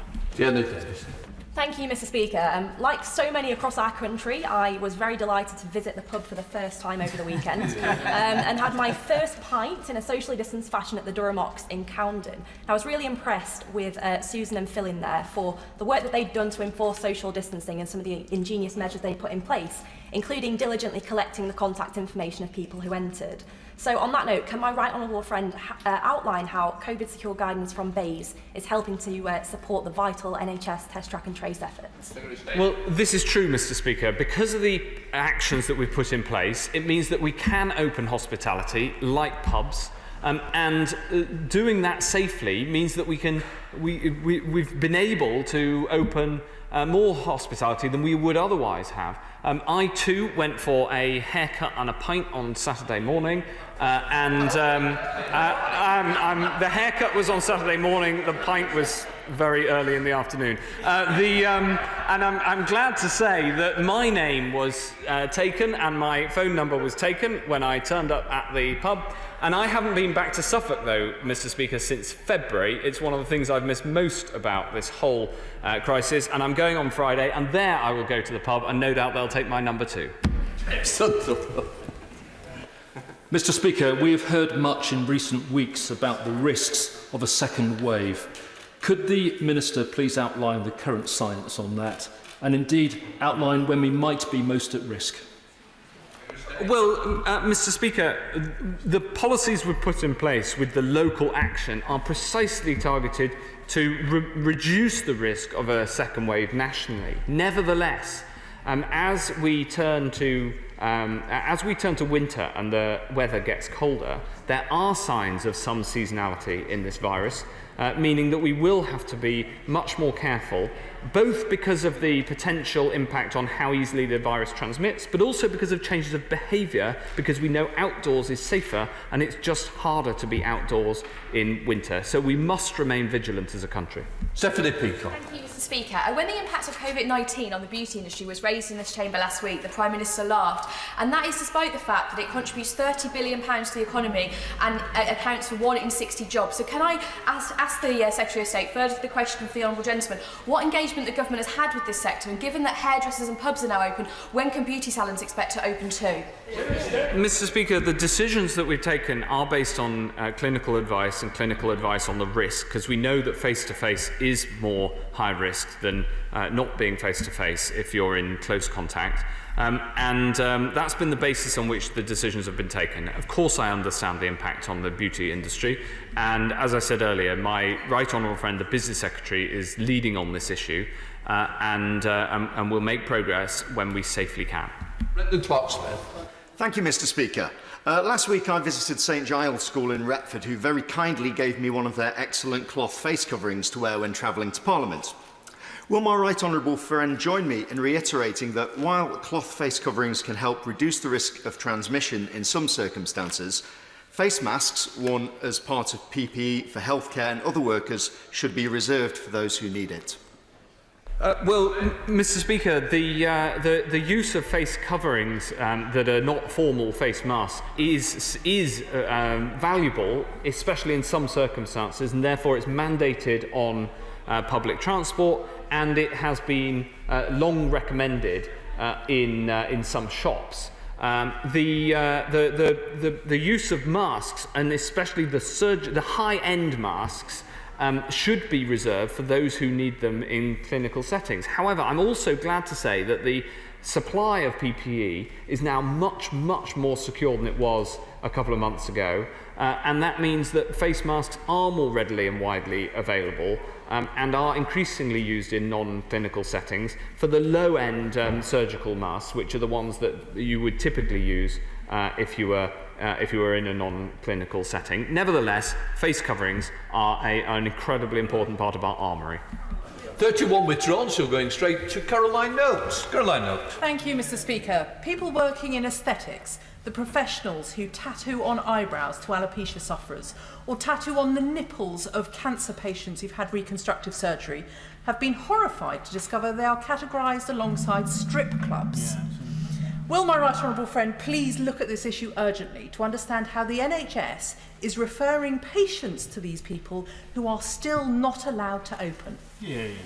I'll certainly look into that last point. I would just say though that that categorisation isn't quite right. They're not the beauty industry is an important industry in and of its own right.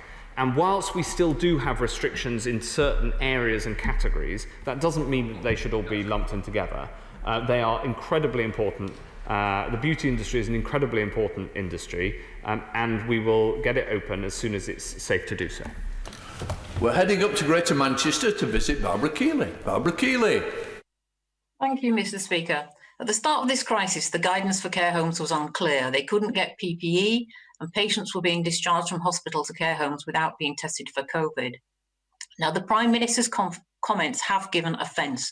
So does the Secretary of State accept that care home providers cannot be blamed for the deaths of their residents, and that it's time to give care staff the pay and respect they deserve, and bring forward plans to fund social care properly? Mr. Speaker, the need to reform social care is no less urgent than before the crisis, and indeed we've learned through the crisis yet more about the nature of the reforms needed, because we've seen the positive impact of much closer system-level working between the NHS and social care and indeed local authorities, and that should inform our thinking about the long-term social care reforms that this country needs to see. 34 withdrawn, so we go straight to Jim Shannon. Can I first of all thank the Secretary of State very much for all he's done, his leadership and his direction and courage as well. Macmillan Research estimates that disruption to normal cancer services could see almost 2,000 cases of cancer a week going undiagnosed, with almost half of the cancer patients seeing their cancer treatment delayed, cancelled or changed as a result of coronavirus. Given this level of disruption, what additional resources will the Secretary of State put in place to protect and sustain the delivery of cancer care if further waves of the pandemic should occur? Mr. Speaker, the honourable gentleman has repeatedly raised this vital question. And I think he was the first in this House to raise the importance of restarting cancer services right at the peak of the pandemic. We've been working incredibly hard to do so. And of course, we've put in extra funding this year into the NHS in very, very large sums because of the crisis. And of course, we want to see cancer services fully restored as safely as possible. And I just repeat the point I made to my honourable friend from Derbyshire earlier, which is it's critical that people come forward if they suspect that they might have cancer. Brian. Sir, Hampshire Hospitals Foundation Trust, as the Health Secretary knows, are currently doing a big engagement process called Hampshire Together, which will look at the future of health services, not just in the acute sector, over the next 30, 40 years. This is a critical piece of work going on throughout June and throughout the rest of July. My constituents at the moment, understandably, are emerging from a pandemic. Many are worried whether they'll be still within furlough in a few months' time, let alone thinking about the next 40 years of health services. Can I ask the Health Secretary to be minded to big decisions being taken now while the public are understandably distracted? I take my honourable friend's point and take it very seriously. We're planning significant investment into the health service in Hampshire. That has to be done in a way that enhances services locally in Winchester and across the county. And we've learned a huge amount about how the health system works best during COVID. The system working much more community activity and much more treatment at home by telemedicine, which has been one of the things that has gone incredibly well in this crisis. Let us return to Scotland and drop in on Martin Day. Martin Day. Thank you, Mr. Speaker. Polling from YouGov has shown that the so-called anti-vaccination sentiment is on the increase in the UK, with 16% of UK adults saying they would probably or definitely avoid a COVID-19 vaccine. So what does the Secretary of State feel this means for the hopes of achieving immunity? Thank you very much, Mr. Speaker. The government of the United Kingdom will recommend a vaccine as soon as one is available that is safe, but only when it is safe. And it is so important and incumbent on every single member of this House that we make the case for why vaccines are both safe and effective. I think that the honourable gentleman is absolutely right to raise this issue. I'm grateful to him for doing so. This is an issue, I think, on which all parties agree. And as should a vaccine come off, it will be such good news for humanity, frankly, that we need to make sure that then people are given the support and the confidence and, of course, the logistical convenience to be able to get a vaccine, should that be clinically appropriate. Thank you, Mr. Speaker. Would my right honourable friend consider a comprehensive review of Public Health England to see what lessons can be learnt and what future improvements can be made for any future crises? Well, we're constantly learning what we can do to improve the response to coronavirus. We've been clear about that right from the start. And for instance, the gathering evidence on asymptomatic transmission that we saw during March and April is a case in point, because it then changed policy and how we deal with this virus. 39 withdrawals will go to Alan Jones. Thank you, Mr. Speaker. The welcome opening of pubs in England has made a major difference to the morale of a nation. In Wales, pubs won't be able to open until next Monday, and then only outside. Will my right honourable friend share the best practice of one-way systems, appropriate screening, to ensure that landlords, pubs and breweries don't go out of business needlessly if only Wales follow the English model? Yes, Mr. Speaker. I'm very happy to work with my Welsh colleagues on how it's possible to open pubs and hospitality in a COVID-secure and safe way. Wales has a great tradition of great pubs, and I very much hope that they can be open as soon as the Welsh Government makes their decision. Thank you, Mr. Speaker. Can I remind the Secretary of State about another virus, HIV? And as chair of the All-Party Group on HIV and AIDS, I've been meeting with other colleagues from across the House and across both houses this morning to hear about the impact that the COVID-19 crisis has had on people living with HIV in terms of mental health, access to treatment, many other issues, and of course the disproportionate impact on the Black, Asian and minority ethnic communities. Can he say what he's been doing specifically to support people with HIV, but also would one of his ministers meet with our group to listen to some very specific concerns that we have? Well, yes, this is an incredibly important issue. Our goal as a country to reach no transmissions of HIV by 2030 stands unaffected by COVID. Of course, it is a vital objective, and there's a huge amount of support and effort behind that goal. The access to treatment, of course, has been made more challenging. Naturally, and if you think about it, Mr. Speaker, we talk about this epidemic and think about it as being the biggest since the Spanish flu, but it's not, because the biggest epidemic before this one was the HIV epidemic, which we are still working to rid the world of. But I have every hope that in our lifetimes we will get there, and we will play our part. Mr. Speaker, people in Broxton have written to me about their fears that due to lockdown, their mental health has declined and vital treatment, including therapy, has been postponed. The coronavirus has made them more anxious to seek help, and like many, I'm worried about the impact a lack of early intervention can have on vulnerable people. Can my right honourable friend reassure me that mental health support will be part of the NHS's Open campaign, and people concerned about their mental health can safely seek help? Yes, mental health services absolutely are open, and people who need support with mental ill health should come forward. They should go to their GP in the first instance. The good news in this area is that telemedicine is particularly effective for psychiatry. Of course, it can't be effective for all mental illnesses, but it can for many, and is being used very, very effectively by psychiatrists across the country. Let's head to Bedford and visit Mohammed Yazin. Mohammed Yazin. Thank you very much, Mr. Speaker. The initial findings of the investigation into Bedford's now decreasing infection rate shows that women between 30 to 59 have been most affected.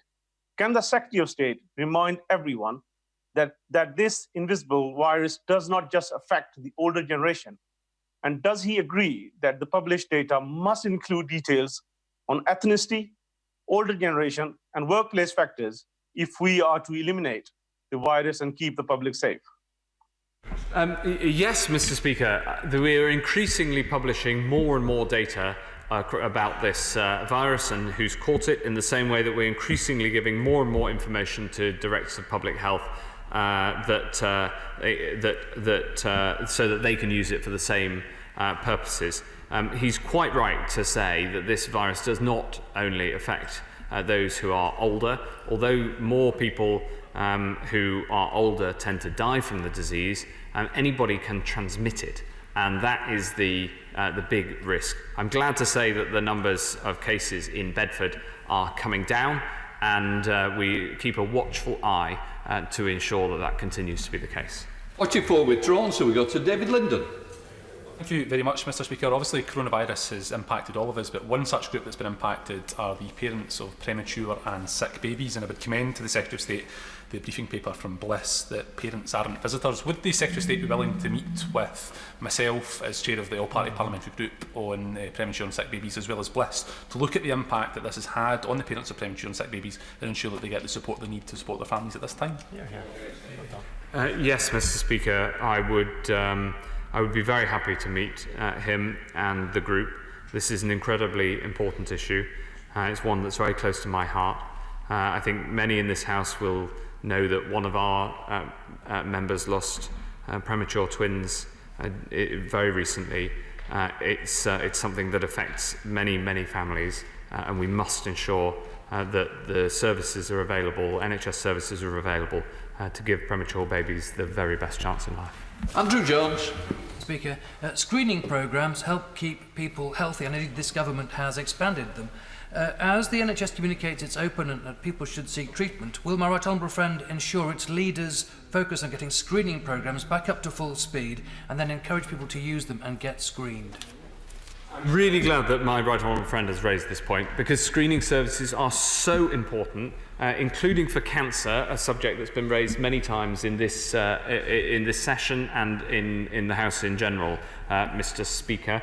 We're working very hard to expand and reopen screening services, making sure that infection control is possible and using testing effectively so that when people come forward for screening, they can do so with confidence. So my right honourable friend is quite right to raise this, and we'll keep pushing it, because screening is so important to keeping people healthy. Tim Farron. Thank you, Mr. Speaker. Last night's Panorama programme, of course, showed the awful truth that we could lose more people to cancer due to delayed treatments and interventions than we do to COVID-19 itself. We know we can avoid this tragedy in a number of ways, one of which, of course, is to expand the operation and to bring forward the implementation of radiotherapy around the country. This summer, especially, to clear the backlog and to give people hope, including delivery close to home in places like the Westmorland General Hospital in Kendal. Would he meet with the all-party group on radiotherapy to discuss our 6-point plan to help to give people hope to save lives immediately and in the long term? Well, Mr. Speaker, we share a common mission in this space. Because we've already invested £200 million in expanding diagnostics, and this is an incredibly important part of the reopening of the NHS. So I'm very, very happy to meet with him and his group and all those interested in expansion of not just radiography but all types of diagnostics. Because making sure that we do that in a way that works for patients and therefore opens access is incredibly important. We're putting in the investment, we're rolling out the programme, it's happening as we speak, and if he's got further ideas to throw into that area, I'm very happy to listen to them. Final question, Richard Graham. Mr. Speaker, I'm grateful to the Secretary of State and all involved, first for the temporary and now for the permanent testing site available for the people of Gloucestershire in Gloucester. But the reality is that the capacity is much greater than demand and resources are considerable. So does my right honourable friend agree that we could make this testing capacity available, for example, to teachers with concerns or to members of BAME communities who need reassurance much faster before symptoms develop? How could we make this happen? Mr. Speaker, I'm absolutely thrilled to get a question on the problem of having too much testing capacity as opposed to too little. We have one of the biggest testing capacities in the world. We've built that almost from scratch as a country, and we must use it effectively. So we have, for instance, rolled out the extra testing in the NHS that the chair of the Select Committee was asking about earlier. We've rolled out the weekly testing of staff and monthly testing of patients in care homes. We will follow a clinical path. So for teachers that he asked about, Mr. Speaker, we are currently survey testing teachers to find out if they are more at risk than the general population, in the same way that care workers, care home workers and NHS staff are. And if they are, then we will put asymptomatic testing in place. We're doing exactly the same for taxi drivers, Mr. Speaker, because taxi drivers are at higher risk than the rest of the country, and so we're doing the survey testing. So if he will forgive me, we're taking a scientific approach to how we allocate that capacity, but it is true that one of the policy challenges we face as a department is making sure that we use all of the testing capacity, and long may that be so. In order to allow the safe exit of honourable members participating in this item of business and the safe arrival of those participating in the next, I am now suspending the House for 3 minutes. Order!